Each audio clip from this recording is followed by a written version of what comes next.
Assalomu alaykum hurmatli kuzatuvchilar. Bugun 3-iyun 2026-yilda navbatdagi mashinalarimiz Gakayon i60 100% tokda harakatlanadigan ushbu avtomobilimiz oq kuzovda 2026-yilda ishlab chiqarilgan qora salon.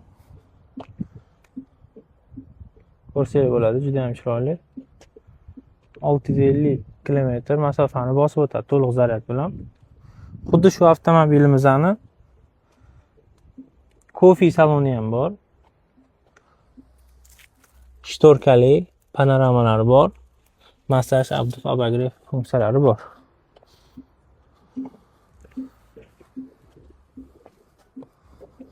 Kimga shu avtomobillarimiz qiziq bo'ladigan bo'lsa, bu yerda nomerni qoldiramiz. Aloqaga chiqsangiz bo'ladi. 2-3 soatda nomerga chiqadi.